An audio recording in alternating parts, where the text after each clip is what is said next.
En esta oportunidad, en este capítulo, vamos a hablar de cómo es que se estudia el territorio. ¿Para qué nos sirve esto? Pues esto nos sirve para obtener la mayor información y las mayores actividades que realizaban un individuo o un grupo de individuos. Y primeramente lo que necesitamos saber es la zona, los recursos zonales de un individuo o de un grupo de individuos, que generalmente se ve con un diámetro de 50 kilómetros, y esto sería como los recursos zonales. Y si es que nosotros vemos recursos zonales de otro individuo o incluso de otro individuo, nos damos cuenta que en su intersección recibe un nuevo nombre, y este espacio es bastante interesante porque nos ayuda a encontrar más datos de ambos y cómo es que se desarrollaron. Esto se conoce como el ámbito de actividades anuales o también como la zona de recursos difusos. Otro dato importante es que todo el perímetro que forman todas estas áreas de recursos zonales se le llama como ámbito de actividades periféricas. Y bien, ahora vamos a ver un ejemplo bastante claro y práctico de cómo es que se halla el territorio, y esto se realizó con estudiantes de la Facultad de Arquitectura de la Universidad Nacional de San Agustín de Arequipa. Para este ejercicio, como verán, hay diferentes colores, y estos son los alumnos que han participado. Primeramente necesitamos un mapa, y como verán es el mapa de Arequipa. Acá podemos ver el centro histórico, el aeropuerto y los distritos como es Miraflores, Mariano Melgar, Paucarpata, Cerro Colorado, Caima, etc. Bueno, lo que se ha hecho es, primeramente, por cada individuo ha hallado su área de recursos zonales, que es por donde generalmente habita. Por ejemplo, primeramente veamos a este individuo de color rojo, en el que vive en el distrito de Alto Selva Alegre, y donde sus actividades las realiza en la universidad, o sea, recorre la Universidad San Agustín y también recorre el centro histórico de Arequipa. Y así vemos los otros ejemplos, que en este caso vive en el distrito de Mariano Melgar y recorre también la universidad y el centro histórico. Veamos este caso, por ejemplo, que es un poco más largo, en el que se puede ver que tiene un área de recursos zonales por el aeropuerto, cerca del aeropuerto. Quizás probablemente es que viva por estos lados y realice bastantes actividades. Como estudia en la misma universidad que los demás, también se traslada, hace un gran traslado hacia la universidad y hacia el centro histórico. Entonces, cada individuo ha hecho su propio mapeo, y al interpolar todos los mapas es que se llega a hallar la unión, como dije anteriormente, que son en los ámbitos de recursos difusos. Y como podemos ver, es precisamente la universidad y el centro histórico. Es obvio que la universidad, porque todos los estudiantes somos de la misma, entonces era obvio que iba a tocar esta. Pero lo interesante es que el centro histórico ha sido coincidido por todos los alumnos. Eso quiere decir que estos dos espacios son importantes para nosotros poder hallar o poder empezar. Los individuos han realizado sus actividades y cómo se han ido desarrollando socialmente y económicamente.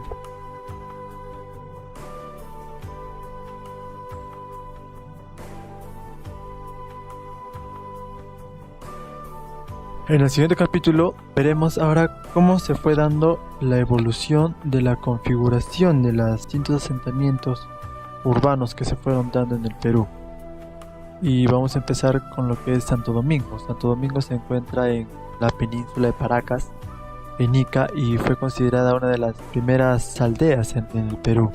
Estas aldeas estaban conformadas por unas chozas semicirculares hechas de caña y paja, que tenían aproximadamente de 5 a 6 metros de diámetro, bastante pequeñas, y estas vivían agrupadas. Entonces este asentamiento tenía una configuración urbana agrupada.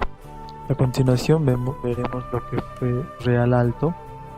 Esta organización también es agrupada en planicie, o sea, en una pampa como lo solemos conocer. Tenían sus caminos donde se podían organizar y donde se podían trasladar.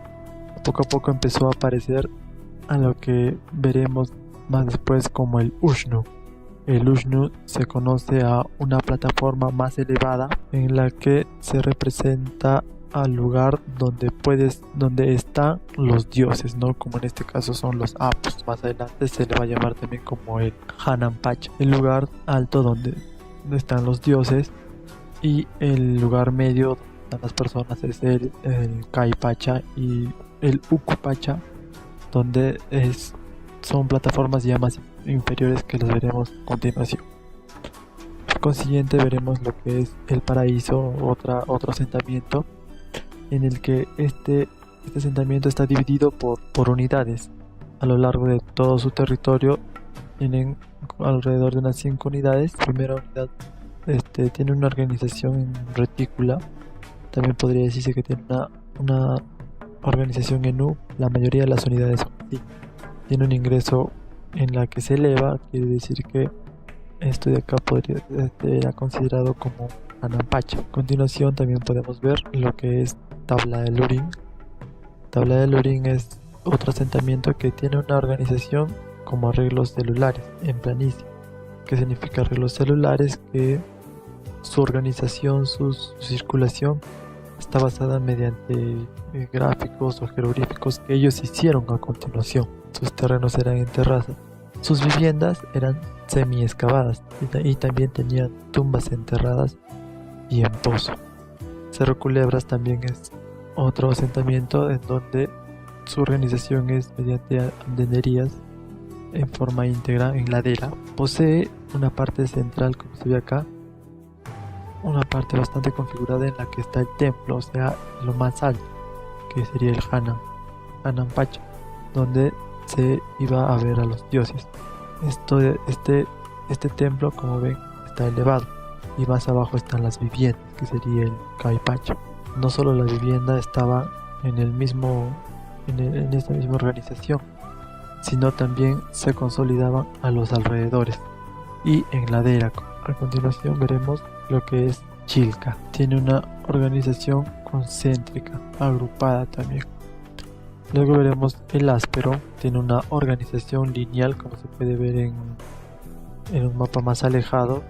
Tiene un camino que configura su organización lineal. También se refleja claramente lo que es el Ushnu. Tenía un camino de ingreso y subida. Y vamos a hablar bastante de lo que es la cancha. ¿Qué era la cancha? La cancha era el lugar principal donde los pobladores realizaban todas sus actividades, todas sus costumbres, sus tradiciones, y además esa cancha organizaba también. Luego tenemos la Galgada. Volvemos a ver lo que es el Ushnu, el templo, y más abajo podemos ver lo que es la cancha, ¿no? Y estos puntos de acá, que son las viviendas que configuran los espacios, como son la cancha y también el templo. Tiene una organización concéntrica. Y a continuación veremos Kotosh. Esta tiene una organización en ladera y también tiene andenerías. Como pueden ver, su terreno no es completamente planicie, sino en andenes. Tienen muros de protección en la que se configura la cancha, ¿no? El lugar donde desarrollaban las mayores de sus actividades. Luego procedemos a Chavín. Ya tiene un patrón más avanzado, que es una retícula ortogonal.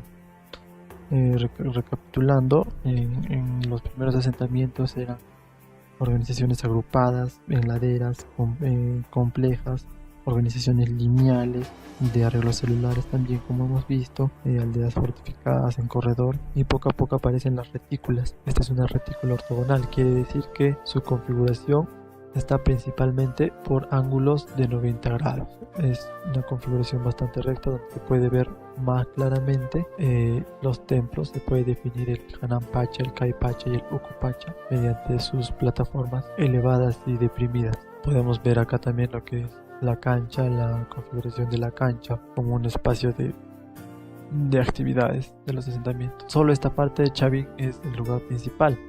La población se concentraba en los alrededores.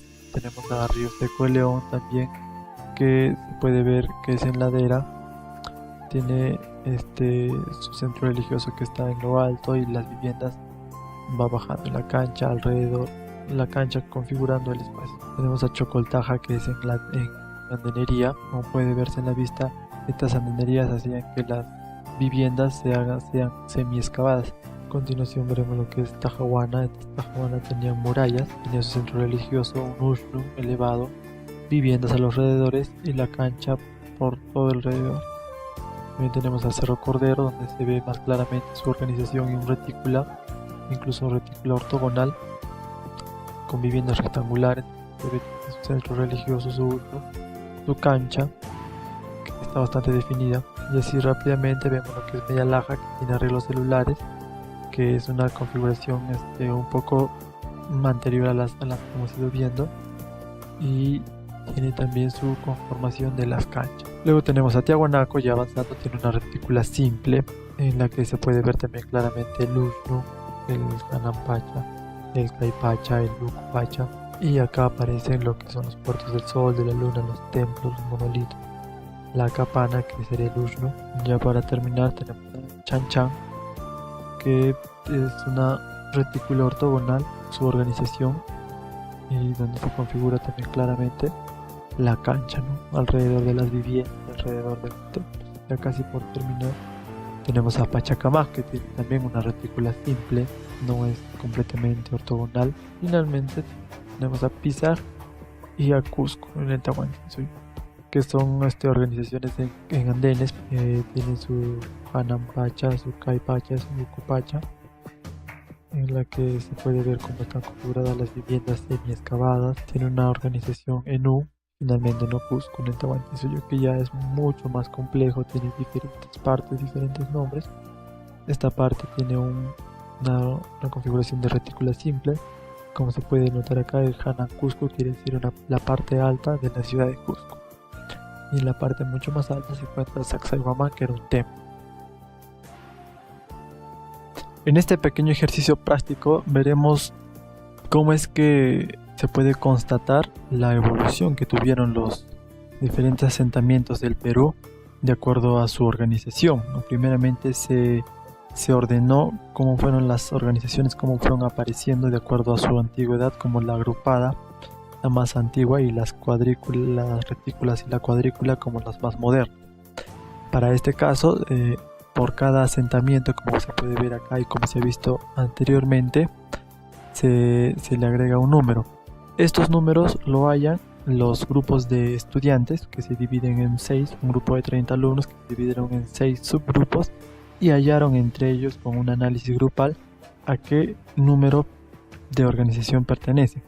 Al juntar la información de los 6 grupos, se puede constatar o se puede hallar un número que más se repite a lo que sería la moda, y estos números se entran como valores en esta tabla, en una tabla de doble entrada con valores en X y en Y, donde se puede formar lo siguiente: que a estos asentamientos humanos, ordenados según su antigüedad, siguen en su mayor parte a las organizaciones, desde las más antiguas hasta las más modernas. Como se puede ver aquí, primeramente en un inicio sí se respeta, en un final también, pero se puede ver en el centro que hay hay asentamientos que están bastante primerizos, como también asentamientos con organizaciones muy avanzadas y prácticamente en la misma época. Y entonces de esto se puede hallar una conclusión en la que en la época media, en un horizonte medio, las organizaciones estaban bastante alejadas y tenían sus organizaciones muy diferentes.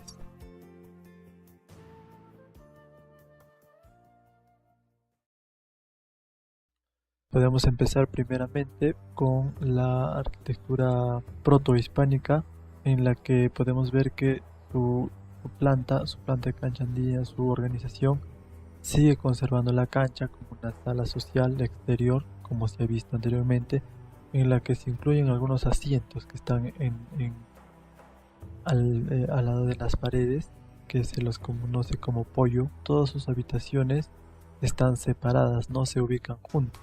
Luego tenemos una arquitectura neoclásica, en la que Hay una rural en la que tenía un huerto exterior antes de entrar a la vivienda, en la que la vivienda es todo lo que está, los cuartos son todo lo que es los alrededores, tiene un acceso mediante una bóveda y en el centro tiene un patio donde hay galerías, como se puede ver aquí. Es un corte donde los lados, la distancia son las pandas. Estas son las ménsulas porque sostienen unos balcones, unas galerías corridas y estos espacios, esto se da en la rural. En lo urbano, en la zona urbana, aparece doble patio. Un patio que es conocido como atrio patio y el segundo es peristilo. También hay otro tipo de vivienda en la que aparece un callejón y en la parte de atrás siempre están los huertos. A continuación podemos ver al Art Nouveau y el Art Deco. En el Art Nouveau aparece lo que es el zaguán, un hall y su patio en la parte de atrás. Y otro modelo también es mediante un corredor o pasillo. Recordemos que pasillo es una circulación interior y corredor es una circulación exterior. Y al final tiene su jardín o tiene su huerto. Y luego tenemos la organización en lo que es neocolonial y lo neovirreinal, en donde el jardín aparece adelante, también aparece adelante el hall, sus escaleras imperiales en forma de T para los segundos pisos, y en la parte de atrás está el patio y el huerto. También tenemos la organización de la arquitectura internacional, en la que es muy parecida, en la que las gradas están cerca del hall, aparece un corredor, quiere decir que es un pasillo o una circulación exterior, y también su terraza, que es una plataforma elevada en la primera planta, y su huerto. Tenemos a lo que es la arquitectura tardomoderna, en la que aparecen las escaleras en el exterior. Tiene una sala comedor como principal y tiene un pasillo. Recordemos que el pasillo es una circulación interior. Tiene más de un piso, tiene incluso 4 pisos, en la que generalmente el primer piso era para los padres, el segundo piso para el hijo 1, el tercero para el hijo 2 y el cuarto se utilizaba para alquiler. En esta parte vamos a ver ahora cómo son las fachadas desde la colonia del Perú, empezando por la casa protohispánica, en la que vemos que en la puerta en el vano tienen 2 pilastras con su base y su capitel, muy simples, tienen de orden toscano. En algunas partes de su capitel es que tienen un cimás invertido, que es como una C con sus medidas respectivas. En la parte de la base tienen el toro. También vemos que tiene doble dintel, que es la piedra que está encima. El dintel puede tener una pieza, 2, 3 piezas, 5 piezas, que ya veremos a continuación. Su tejido en las esquinas está resuelto mediante los ladrillos por testa y por lado, es la distribución de las caras. La piedra de abajo es la piedra del umbral. Luego veremos el estilo barroco urbano y el rural. Empezando por el rural, tiene doble dintel, tiene sus pilastras, su capitel, y se le agrega el tímpano lobulado. En el estilo barroco rural, el segundo dintel suele tener adornos de orden titanio, sodario, geométrico o caligráfico. Y en el estilo barroco urbano también se aprecian las pilastras, el doble dintel, tienen sus tímpanos también.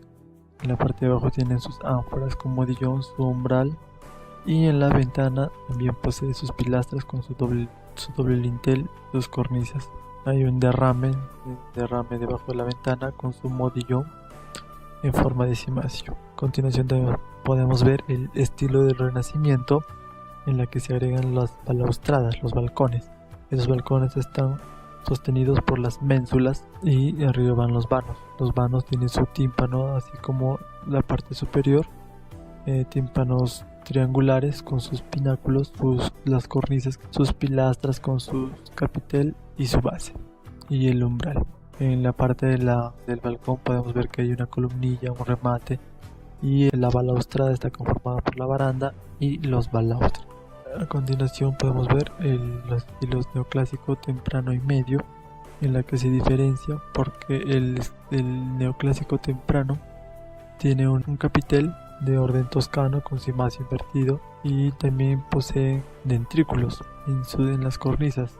También llegan a poseer adornos, cuadrifolios, diamantes, rosetas, diamantes, etc. Tienen sus pilastras, sus dinteles de 3 piezas, en la que la del centro se llama clave y la de los costados son estribos. Y el neoclásico medio, que se diferencia por tener sus columnas de orden jónico. En el neoclásico tardío podemos ver que hay dinteles que tienen 5 elementos, en la que la del centro es la clave, las contraclaves los que están a sus costados y los estribos los que están en los cantos. Pilastras marmoleadas, en la que tienen su cuerpo, su base, sus medidas, y las columnas que son de orden corintio por sus hojas de acanto. Estos son dentrículos, y estos de acá que son como unos dentrículos mucho más grandes, que se les conoce como metopas. Y luego tenemos lo que es el estilo neorrenacentista. Este estilo se caracteriza por tener arcos rebajados, como se puede notar acá, y también sus repisas. Tenemos las ménsulas que sostienen los balcones. Tenemos el arco rebajado que termina en unos modillones, y también tienen archivoltas que son como arcos que van disminuyéndose sus derrames de alféizar que es debajo de la ventana. Y también tenemos las galerías corridas con balaustradas, en las que tienen su capitel, su fuste, su zapata y su basamento, y arriba tienen su cornisa o friso.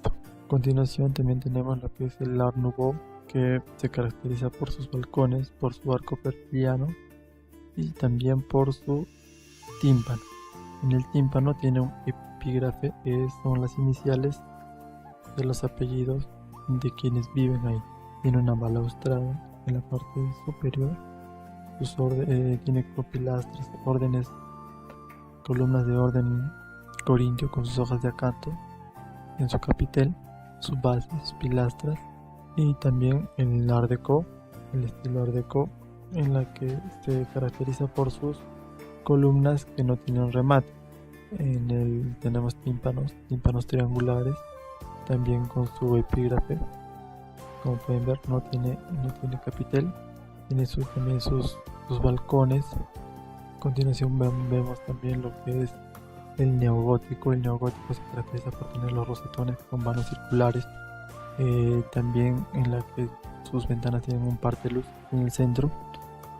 Tienen un marco, ese marco se llama alfiz, y lo que sobra, estas partes triangulares, se le llama alba negro.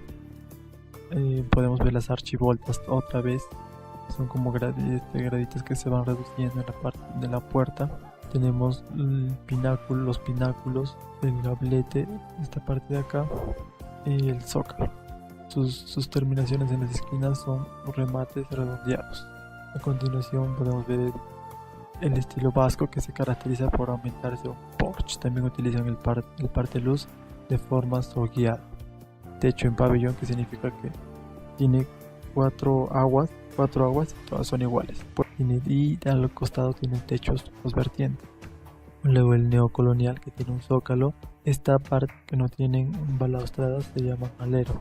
Y la ménsula que lo sostiene, obviamente, su capitel, su pilastra y su base.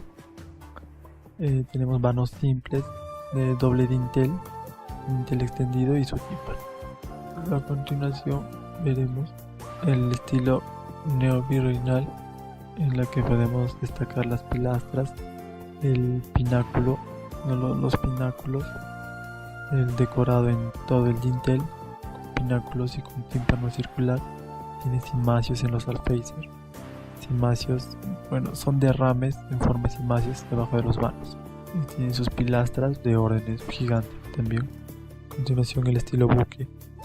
El estilo buque, que tiene espinas redondeadas, vanos circulares, asemejándose a que la casa es una máquina, como los buques. Corredores exteriores que no están cerrados, por lo que no son galerías.